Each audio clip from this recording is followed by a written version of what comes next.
تو ایک مرتبہ دیوبند میں آج سے 100 سال پہلے تقریباً اس زمانے کے مفتی اعظم، پورے ہندوستان کے سب سے بڑے مفتی اعظم مفتی عزیز الرحمن صاحب رحمۃ اللہ علیہ اپنی مسجد میں نماز پڑھا رہے تھے، پڑھاتے تھے، وہ امام تھے۔ لکھنے والے نے لکھا ہے کہ بہت ہی سادہ قرات کرتے تھے، بہت ہی سادہ، آواز میں کوئی زیادہ حسن نہیں تھا، لہجہ بناتے نہیں تھے، بہت ہی سادہ پڑھتے تھے، الحمدللہ رب العالمین، بہت سادہ۔ اور پیچھے سارے عوام ہوتی تھی، اکا دکا طلبہ بھی ہوتے مدرسے کے، مسجد شہر کی تھی، مدرسے کی مسجد نہیں تھی۔ تو کہنے لگے کہ ایک مرتبہ وہ جو واقعہ بیان کر رہے ہیں حضرت شیخ الہند کے شاگرد، وہ کہتے ہیں کہ ایک مرتبہ ہم مفتی صاحب کے مسجد میں نماز پڑھے، جیسا کہ کبھی کبھی پڑھنے کا معمول تھا، تو قرآن کی ایک آیت پر جب وہ پہنچے اور انتہائی سادہ، یوم تبدل الارض غیر الارض والسماوات وبرزوا للہ الواحد القہار، اللہ کا فرمان ترجمہ بتاتا ہوں میں کہ وہ دن کہ جس دن زمین اور آسمان بدل دیے جائیں گے، یوم تبدل الارض غیر الارض والسماوات، جس دن یہ زمین بدل دی جائے گی، آسمان کو بدل دیا جائے گا، یعنی یہ کائنات فنا ہو جائے گی، ایک دوسرا عالم بپا ہوگا، وَبَرَزُوا لِلَّهِ الْوَاحِدِ الْقَهَّارِ، اور ساری کائنات سامنے آ جائے گی اس اللہ کے جو اکیلا اور ہر چیز پر غالب ہے۔ اب اس کا اردو میں کوئی زیادہ تاثیر نظر نہیں آ رہی، کیونکہ اس کا قرآن پاک کا ترجمہ کسی زبان میں کما حقو ہو ہی نہیں سکتا۔ قرآن تو بس عربی میں ہے، کسی دوسری زبان میں منتقل ہو کر قرآن نہیں رہتا، اس کا انواد نہیں ہو سکتا، اس کا ترجمہ اور ٹرانسلیٹ اس کو نہیں کیا جا سکتا۔ کہتے ہیں کہ یہ آیت پڑھا انہوں نے سادگی سے، اور پیچھے جو لوگ کھڑے تھے نہ جانے کتنے لوگ غشی کھا کے گر گئے۔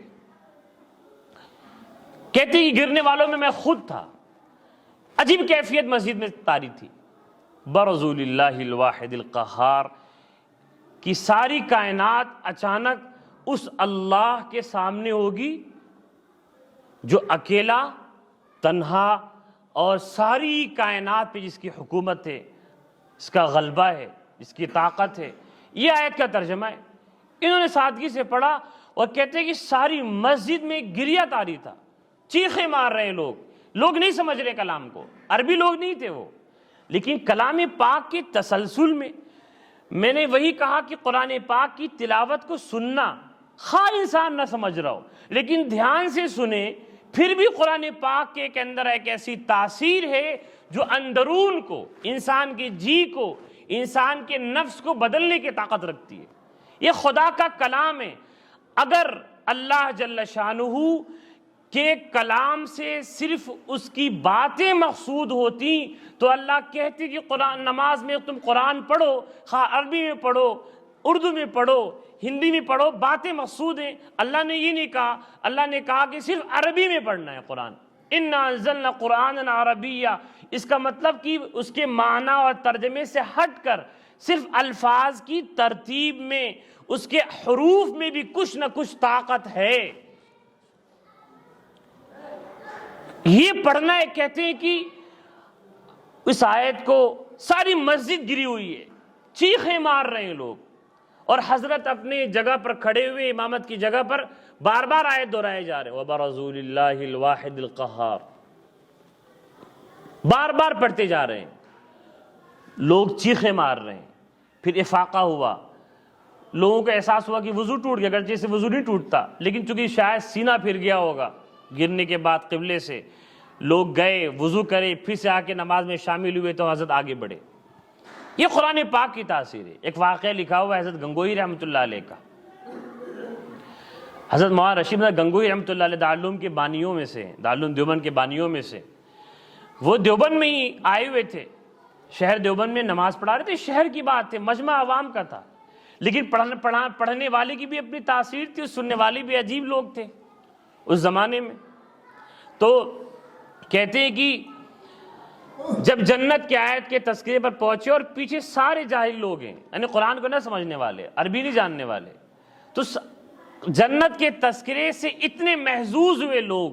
اتنا لطف ملا، حالانکہ کچھ معنی نہیں سمجھ رہے ہیں، کہ بے ساختہ سارے لوگ ہنس پڑے، مسجد قہقہے سے بھر گئی،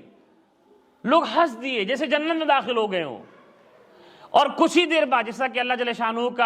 کی شان طریقہ ہے کہ قرآن پاک میں جنت جہنم کے تذکروں کو ساتھ میں بیان کرتے ہیں، کبھی ایک چیز تذکرہ اکیلا نہیں کیا۔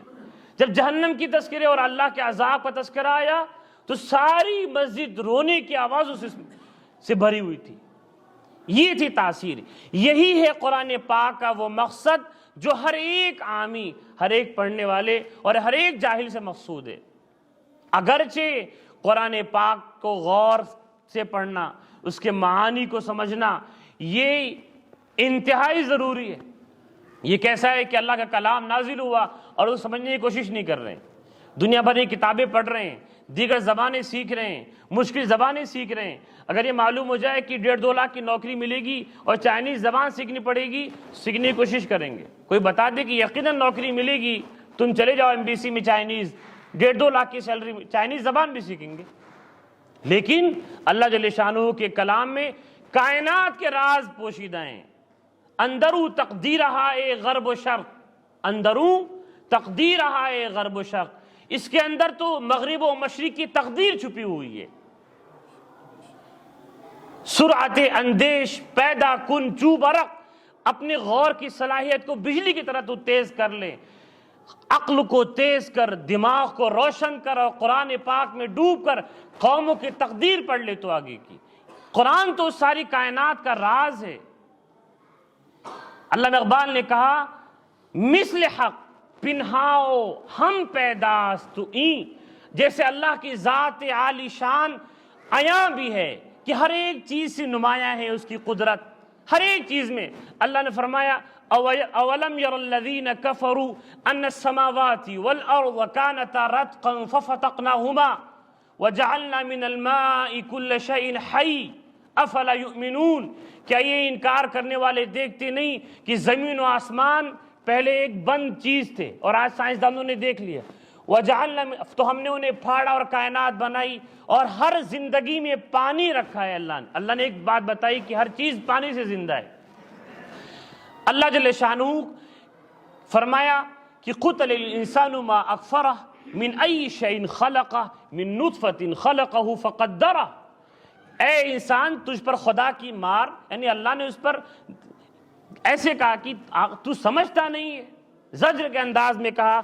تو دیکھتا نہیں کہ تو پیدا کس چیز سے ہوا۔ ایک پانی کے گندے قطرے سے تجھے اللہ نے بنایا، کیسے بنایا؟ نطفے سے خون کا لوتھڑا، اس لوتھڑے کو بڑا کر کے اس میں رگیں پیدا کی، اس میں قوت بصارت، دیکھنے کی طاقت، سننے کی طاقت، اسی ایک پانی کے قطرے میں یہ طاقتیں کون لاتا ہے؟ اسی میں ہڈی، اسی میں بازو اور پیر اور دماغ اور نہ جانے کیا کیا، جس سے انسان آج کی ترقی یافتہ دنیا میں بھی سمجھ نہیں سکا۔ کتنی قدرت اللہ کی عیاں ہے۔ آسمان کو دیکھ لو، اس کی وسعتوں کو دیکھو، اس کے پناہوں کو دیکھو، زمین اور اس کے پھیلاؤ کو دیکھو، پہاڑ اور اس کی مضبوطی، نہروں اور اس کے بہاؤ کو، پانی کے نظام کو، ہواؤں کی قسموں کو، والذاریات ذروا فالحاملات وقرا فالجاریات یسرا فالمقسمات امرا، قسم ہواؤں کی ہواؤں کو دیکھو جو چلتی ہیں، بادلوں کو لاتی ہیں، پانی کا نظام بنا کر جہاں اللہ چاہتا ہے ہواؤں کے ذریعے بادلوں سے پانی برساتا ہے، اس میں غور کرو، کائنات میں غور کرو، ہر چیز میں اللہ عیاں ہے۔ لیکن اللہ پوشیدہ بھی ہے کہ کوئی اس کو دیکھ نہیں سکتا، لا تدرکہ الابصار، نگاہیں اس کا احاطہ نہیں کر سکتی۔ وہ ایک ایسی چیز نہیں ہے کہ ہم اس کو اپنی آنکھوں سے دیکھ سکیں، وہ کوئی جسم نہیں ہے، وہ ہماری سوچ سے، ہمارے خیالات سے بالا تر ہے۔ تو علامہ اقبال نے کہا کہ مثل حق پنہاؤ ہم پیداست این، جیسے اللہ کی شان، ذات عالی شان عیاں بھی ہے، نہاں بھی ہے، ہر چیز میں دکھ بھی رہی ہے اور ہر چیز سے پوشیدہ بھی ہے کہ کسی نے نہیں دیکھا، حجاب لگے ہوئے، پردے لگے ہوئے کہ جبریل امین بھی نہیں دیکھ سکتے۔ حضور پاک نے فرمایا لو کشفت الحجب عن وجهه لاحرقت سبحات وجه العالمین، او کما قال، اگر اللہ جل شانہ جیسی بھی ان کی ذات ہے، وہ پردے جیسے بھی وہ پردے ہیں، یہ پردے ہمارے پردے کی طرح، اگر وہ پردے ہٹا دیں تو کائنات اللہ کے نور سے جل جائے۔ جیسے اللہ کی ذات عیاں اور نہاں ہے، ایسے ہی یہ قرآن پاک کا بھی دو ظاہر اور باطن ہے۔ ایک تو وہ جو نظر آ رہا ہے حروف کی شکل میں، اور ایک وہ جو پنہا ہے اس میں، پوشیدہ ہے، نہا ہے اس میں۔ قرآن پاک کے بارے میں وہی کا فاش گویم آنچے در دل مزمرس، صاف کہہ رہا ہوں کہ یہ کتابیں نیس چیزیں دیگرس، یہ کوئی عام کتاب نہیں ہے، الگ ہی چیز ہے۔ لیکن آج قوم کو دیکھیے، لوگ قرآن پڑھنے کو وقت نہیں نکال رہے۔